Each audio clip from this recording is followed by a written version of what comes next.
Thank you so much आप लोगों को कि इतनी देर किसी को बैठ के सुनना सबसे बड़ी बात ये होती है, क्योंकि जब वहां पे हम बैठ के किसी को सुनते हैं तो उतना पेशेंस रखना पड़ता है, ये मुझे लगता है। और एक्चुअली मैं 26 साल की हूं। 2011 में चलती ट्रेन से मुझे कुछ बदमाशों ने, मैं वॉलीबॉल चैंपियन भी रह चुकी हूं, 2011 में चलती ट्रेन से मुझे बदमाशों ने एक गोल्ड चेन पहनी थी, चलती ट्रेन से मुझे उठा के बाहर फेंक दिया था। लखनऊ से दिल्ली आ रही थी मैं। कंपार्टमेंट में बहुत सारे, जनरल कंपार्टमेंट था, बहुत सारे लोग थे, किसी ने मना नहीं किया। एक प्लेयर का जो स्पिरिट होता है वो अपने आप, जब कोई छीनने की कोशिश करता कुछ भी, वो देता नहीं है, तो मेरे में भी था। मैंने मना किया और उन्होंने मुझे चलती ट्रेन से वो 4-5 ने उन्होंने बाहर फेंका। दुर्भाग्य ये था कि उसी समय दूसरी ट्रैक से ट्रेन आई और मैं उस ट्रेन में टकराई, फिर नीचे गिरी, दोनों ट्रेनें निकल गईं। कुछ देर बाद मैंने हाथ को ऐसे रख के उठने की कोशिश किया तो देखा कि मेरा पैर कट चुका था। थाई को उठा के देखा, मेरा पैर ऐसे जीन्स में लटका हुआ था, ब्लड फोर्सफुली निकल रहा, दूसरे पैर की हड्डियां टूट टूट के बाहर निकल चुकी थी। पूरी रात मैं चिल्लाती रही ट्रैक पे, छोटे छोटे पत्थर होते ऐसे चिल्लाती रही कि कोई बचा ले, कोई नहीं आया बचाने। और जब पूरी रात चिल्लाते चिल्लाते इतना कि मुझे दिखाई भी देना बंद हो गया, जब ट्रेन आता था तो वाइब्रेट होता था। इतना ही नहीं, फ्री का इनविटेशन भी लोगों को मिल गया था, कुछ लोगों को। ट्रैक पे आपने ट्रेन की ट्रैक पे छोटे छोटे चूहे देखे होंगे, मेरे कटे हुए पैर पे आग के मेरे पैर कुतर रहे थे। मैं ब्रेन कॉन्शियस मेरा पूरा काम कर रहा था मेरे, लेकिन बॉडी में कोई भी मूवमेंट नहीं था। पूरे पल में वही चीजें सोच कि कैसे मैं अपने आप को कैसे बचा पाऊं। लेकिन करीब पूरी रात ऐसे बीता। सुबह गांव वालों ने मुझे बरेली डिस्ट्रिक्ट हॉस्पिटल यूपी में है, वहां पे हुआ था ये। सुबह गांव वालों ने मुझे उठाया, डिस्ट्रिक्ट हॉस्पिटल ले जाके रखा, तो फार्मासिस्ट, डॉक्टर, सीएम जितने लोग थे आपस में बातें कर रहे, अरे हमारे पास तो एनेस्थीसिया नहीं है, ब्लड नहीं है, इसका इलाज शुरू करें तो हम कैसे करें।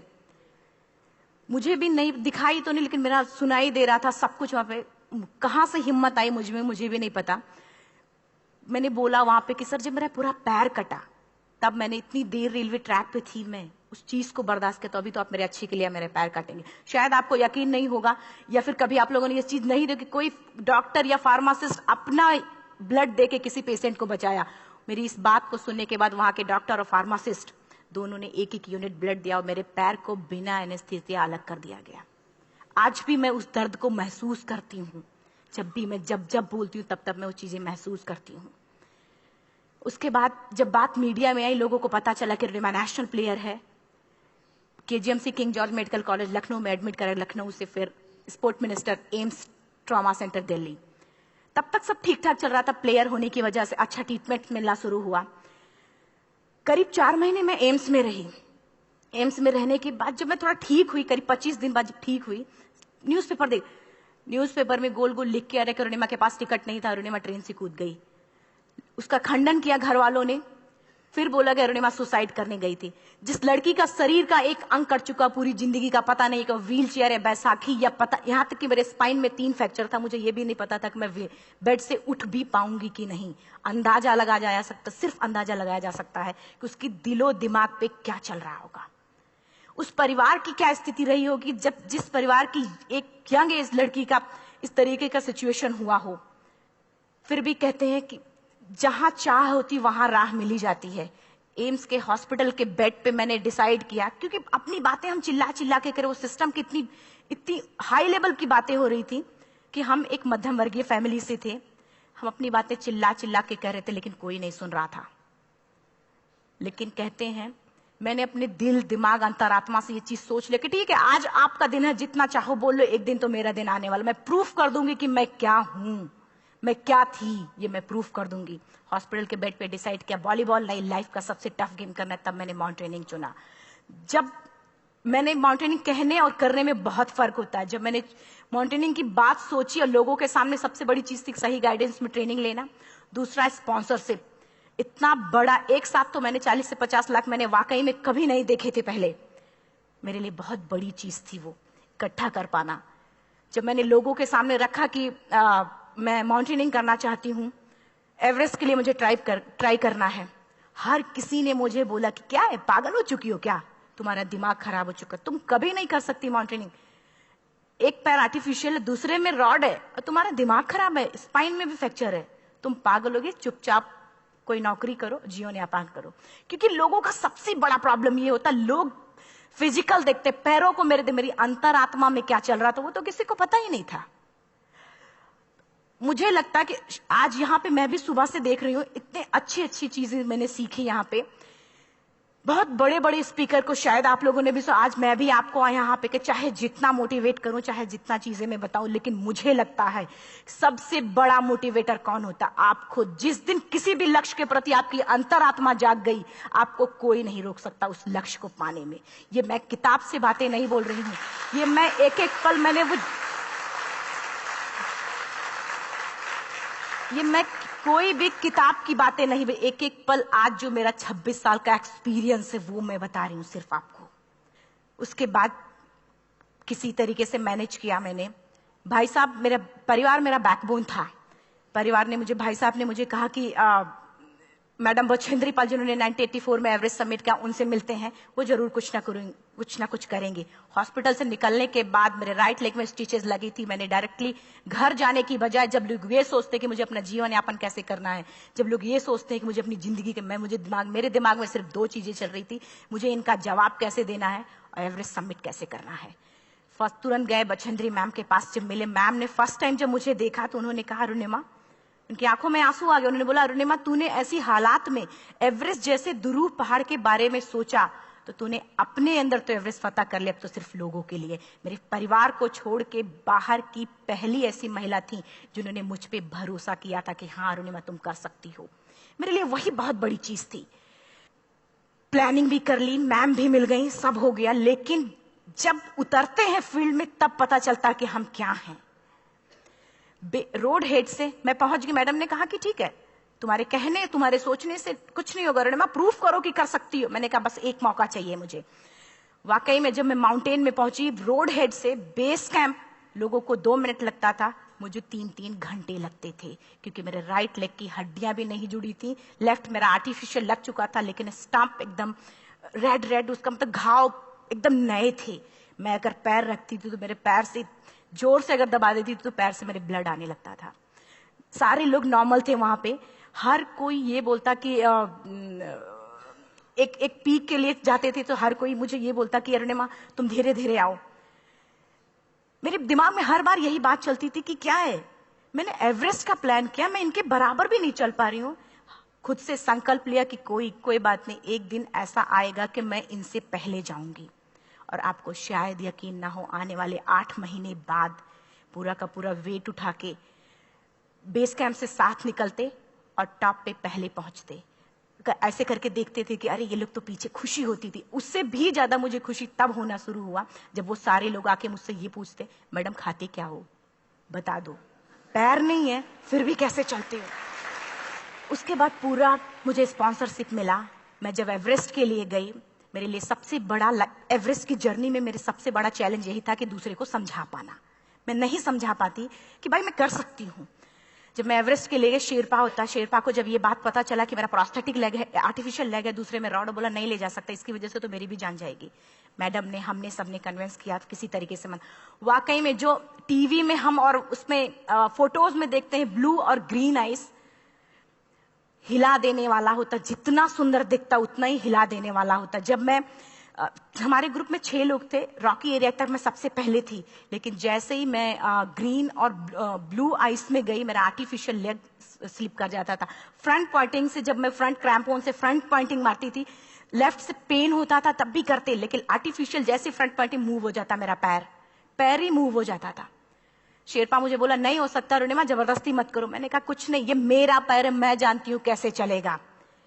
फाइनली 1, 2 बार, 3 बार करने, 4 बार, 5 बार होल हो जाता था। आइस थोड़ा टूट के निकलता था तो मैं वहां पैर रख के जाती थी। कैंप 3 तक ठीक था, प्रॉपर एक्लेमेटाइज किया अपने आप। कैंप 3 तक जनरली गए। बात जब कैंप 3 के ऊपर की होती है, साउथ कोल समिट, अच्छे माउंटेनियर, अच्छे दिलेर के हौसले धरे के धरे तब रह जाते हैं जब अपनी आंखों के सामने किसी को मरता देखता है। और दिमाग में बात, जब जिसको डिसीजन मेकिंग, और जब दिमाग में बातें जब ये आने लगती हैं कि अरे जिस चीज के लिए हम जा रहे हैं उसी चीज के लिए आदमी मर रहा है, इसी चीज के लोग लिए मर चुके हैं। रात में क्लाइंबिंग, ज्यादा से ज्यादा माउंटेनिंग रात में की जाती है क्योंकि वेदर शांत होता है। जब मैं रात में निकली साउथ कोल्ड से, कैंप 4 से, मेरी हेडलाइट जिधर ही हेडलाइट जा रही थी उधर ही डेड बॉडीज मुझे नजर आ रही थी। मेरे रोंगटे खड़े हो रहे थे, मुझे समझ में नहीं आ रहा था कि मैं करूं तो क्या करूं। इतना ही नहीं, मैं जिस रोप में थी उसी रोप में जब मैं आगे जा रही हूं और एक बांग्लादेशी, उनका हाथ हल्का हल्का ऐसे हिल रहा, मुंह से आवाज आ रही थी। मैं एक्सप्लेन नहीं कर सकती मुझे कितना डर लग रहा था। बार बार ये बार बार मन में आता, इसका ऑक्सीजन खत्म हुआ है, ये मर चुका है लास्ट सिचुएशन में, और हम कुछ नहीं कर पा रहे हैं, क्या करें। उसके बाद मैंने 10 से 15 मिनट सिर्फ मैं वहां खड़ी रही। मैंने सिर्फ इतना बोला कि अगर आप सभी में से सभी ने एवरेस्ट सबमिट कर लिया तब तो ठीक है, अगर नहीं सबमिट किया है मैं सबके लिए एवरेस्ट सबमिट करूंगी और जिंदा वापस जाऊंगी। क्योंकि जैसा हम सोचते हैं हमारी बॉडी उसी तरीके से जनरेट करना शुरू करती है। मैंने डेड बॉडी, क्योंकि जा ही नहीं सकते थे किनारे से, उसी रोप में वो एंकर है, डेड बॉडी को लांगी और लांग के जाना शुरू किया। हिलेरी स्टेप साउथ समिट के करीब जब मैं खुद पहुंची, मेरे शेरपा ने एक जोर से झटका मुझे दिया कि अरुणिमा वापस चलो, तुम्हारा ऑक्सीजन खत्म हो रहा है। हिलेरी स्टेप के बाद एवरेस्ट समिट है, थोड़ा चलने के बाद एवरेस्ट समिट है। अगर कोई आपसे ये बोले, आप अपने टारगेट के इतने करीब हो, अगर कोई आपसे ये बोले कि अरुणिमा वापस चलो, कैसा लगता है? मैंने भी यही बोला, सर क्या बोल रहे हो आप, मैं नहीं जाऊंगी वापस।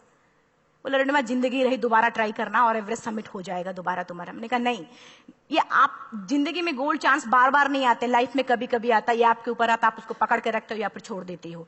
मैं अपना गोल्ड चांस कभी नहीं, क्योंकि मैं जानती थी मुझे स्पॉन्सरशिप बहुत मुश्किल से मिला, एक बार अगर मैं छोड़ देती दोबारा मुझे कभी नहीं मिलता। मैं बहुत अच्छी तरीके से जानती थी। मेरा फाइनली मुझे बछेंद्री मैम ने भी एक बार बात समझाई थी, मेरी माँ ने मुझे एक बार बताया था कि लाइफ में कभी कभी सिचुएशन ऐसी आती है जब सिर्फ आप अकेले होते हो, डिसीजन सिर्फ आपको लेना होता है। जहां पे भी होना, खड़े होकर हल्का सा पीछे मुड़कर देखना और ये सोचना कि आप एक एक कदम चल के यहां तक पहुंचे हो, सिर्फ अपना एक कदम आगे बढ़ाना, तुम देखना कुछ देर बाद तुम टॉप पे होगी। मेरे दिमाग में उनकी बातें वीडियो की तरह चल रही थी और सिर्फ एवरेस्ट का टॉप चल रहा था। मैंने शेरपा को पहले कन्विंस करने की कोशिश की कि भाई चल, कुछ नहीं होगा भाई चल। फाइनली जब वो नहीं माना, मैंने एक कदम आगे बढ़ाया, डिसीजन लिया कि नहीं, जाना ही जाना है। आगे बढ़े, करीब 1 से 1.5 घंटे बाद मैं टॉप पे थी। और इतना ही नहीं, आज भी मैं जितनी बार बोलती हूं उतनी बार मैं महसूस करती हूं, मेरे रोंगटे खड़े हो जाते हैं, मेरा दोनों हाथ ऊपर करके जोर जोर चिल्लाने का मन कर रहा, कितनी जोर से चिल्लाऊं कि सबको बता दूं कि आज मैं टॉप ऑफ द वर्ल्ड पे हूं। उन लोगों को बता दूं जो लोग ये सोचते हैं, लड़की, दूसरे विकलांग, तीसरे मिडिल क्लास में, जो लोग एक बार हार के फिर दोबारा लड़ना नहीं चाहते, जो लोग हारने के बाद सोचते हैं कि हम दोबारा कुछ कर नहीं सकते, उन लोगों को मैं चिल्ला चिल्ला के टॉप से बताना चाहती थी कि नहीं, आप सब कुछ कर सकते हो। सिर्फ एक सोच की विकलांगता, हैंडीकैप आदमी यहां से होता है, यहां से नहीं। अगर यहां से जो आदमी विकलांग है तो नॉर्मल आदमी भी विकलांग है, जो अगर यहां से विकलांग है। चिल्ला चिल्ला के मैं बताना चाहती थी। मैंने शेरपा से कहा कि आप एक फोटो खींच लो, क्योंकि सारे लोग फोटो, अपना नेशनल फ्लैग का जो वैल्यू होते हैं ना, वो जो हम कहीं बाहर होते हैं तो पता चलता है। मुझे भी बहुत खुशी हो रही थी, फ्लैग को हग किया और बोला फोटो खींचो। बोला पागल हो गई है, तेरा ऑक्सीजन कभी भी खत्म हो जाएगा, नीचे चल। नहीं, फोटो खींच लो। फोटो खींचा उसने। वो तो अगली बार इतना तेज गुस्सा हुआ, मैंने उसको बोला कि भाई वीडियो भी बना ले। 8848 की हाइट पे ऑक्सीजन खत्म हो रहा है, आज हम भी हंस रहे हैं आप लोगों के साथ क्योंकि यहाँ पूरा ऑक्सीजन है। और 8848 की हाइट पे जब मुझे शेरपा, कोई भी शेरपा को बोलेगा भाई वीडियो बना, तो परेशान हो जाएगा, पागल हो चुकी क्या, तुम मर जा, यहाँ मैं जा रहा हूं नीचे। मैंने कहा नहीं, कुछ नहीं होगा, आप बनाओ वीडियो। किसी तरीके से मैं 4-5 पेयर बैटरी रख के लेके गई कि डिस्पोजल कैमरा, एक अलग कैमरा की, मतलब एक नहीं काम करेगा तो दूसरा करेगा, प्रॉपर प्लानिंग से। शायद आप लोग भी सोचो कि वाकई में लड़की को इतना बड़ा रिस्क लेने की क्या जरूरत थी, कि जिंदगी कभी भी जा सकती थी इसकी। लेकिन मैंने वो रिस्क लिया क्यों? क्योंकि मैं चाहती थी, कहीं ना कहीं से मेरे भी दिमाग में ये बात आ चुका था कि मैं जिंदा वापस ना जाऊं। मैं चाहती थी कि अगर मैं जिंदा ना जाऊं तो ये वीडियो मेरे इंडिया शेरपा से मैंने यही बात बोली, ये वीडियो अगर मैं जिंदा नहीं जाती, ये वीडियो मेरे इंडिया पहुंचा देना, मेरे यूथ तक चला जाएगा। क्योंकि मैं चाहती थी कि 11 अप्रैल 2011 को मेरा एक्सीडेंट हुआ, 21 मई 2013 10:55 पे मैं टॉप ऑफ द वर्ल्ड पे थी। ऑलमोस्ट 1 से 2 साल के अंदर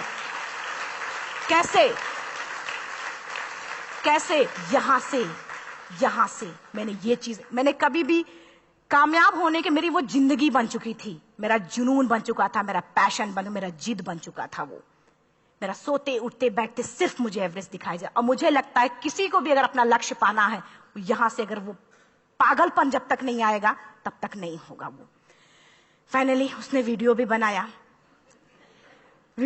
आप बोल रहे फटाफट रुनिमा नीचे भागो। जब मैं टॉप पे थी तो कुछ लोग और भी थे, लेकिन 10:55 पे मैंने एवरेस्ट समिट, 11 बजे के बाद अगर कोई अटेम्प्ट करने की कोशिश करता है उसको सुसाइड अटेम्प्ट बोलते हैं। जैसे ही मैं नीचे चलना शुरू की, मैंने कहा भाई हाँ चल नीचे चलते हैं। ज्यादा से ज्यादा मौतें नीचे आते वक्त होती हैं एवरेस्ट पे। जब मैं नीचे आ रही हूं, थोड़ा दूर ही मैं नीचे चली थी, मेरा ऑक्सीजन पूरी तरीके से खत्म। सिर्फ अंदाजा लगा सकता कि जब ऑक्सीजन खत्म हुआ क्या परिस्थिति रही होगी। मैं ऐसे नीचे गिर गई और शेरपा मुझे बोल रहा कि रुनिमा मुझे यकीन नहीं था कि तू एवरेस्ट सबमिट कर पाएगी, लेकिन फिर भी तूने किया। मैं चाहता हूं कि रुनिमा जिंदा चल, तू वापस उठ, खड़ी हो। मुझे खड़ा करने की वो कोशिश कर रहा था बार बार, मैं खड़ी नहीं हो पा रही थी। वाकई में दम ही नहीं था। लेकिन फिर भी कहते हैं कि जैसे हमारे नियम होते हैं वैसे ऊपर वाले के भी नियम है। उसके लिस्ट में जब मेरा नाम नहीं है तो वो मुझे नहीं ले जा सकता। अगर दूसरी चीज, मेरा कॉन्सेप्ट एकदम क्लियर हो चुका था। जब रेलवे ट्रैक पे मैं थी, रेलवे ट्रैक पे 7 घंटे में पड़ी थी, 49 ट्रेन अप डाउन हुई थी, तो मेरा कॉन्सेप्ट एकदम क्लियर हो चुका था। इसका मतलब है कि ऊपर वाले ने अगर मुझे कुछ बचाया है तो कुछ ना कुछ इतिहास रचने के लिए बचाया है। मैंने पॉजिटिव तरीके से सोचा। और उसी समय एक ब्रिटिश क्लाइंबर नीचे से ऊपर आ रहा था और उसके पास 2 ऑक्सीजन, तो उसने एक को वहीं फेंका और दूसरे को लेके नीचे जाना शुरू किया क्योंकि वेदर खराब था। मेरा शेरपा मुझे एंकर किया और जाने लगा नीचे, और वो फटाफट उसको लेके आए, मुझे लगाया। उसने बोला रुनिमा तू बहुत लकी है कि तुझे यहाँ पे ऑक्सीजन मिला है। वाकई में ऊपर वाला भी चाहता कि तू जिंदा रहे।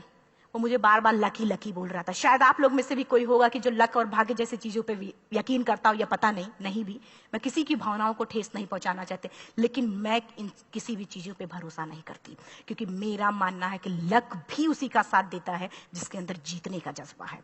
अगर आपके अंदर जीतने का जज्बा नहीं है, चारों तरफ सिर्फ बहाने होते हैं, सिर्फ बहाने, इतना सारा एक्सक्यूज होता। शायद मैं भी अगर वापस आ गई होती तो मैं बोल देती मेरा ऑक्सीजन खत्म है, कोई मुझसे पूछने ना, बछेंद्री मन ना मेरा परिवार, कोई भी मुझसे मुझे पूछने नहीं आता। लेकिन क्या कभी मैं अपने आप को समझा पाती? कभी नहीं।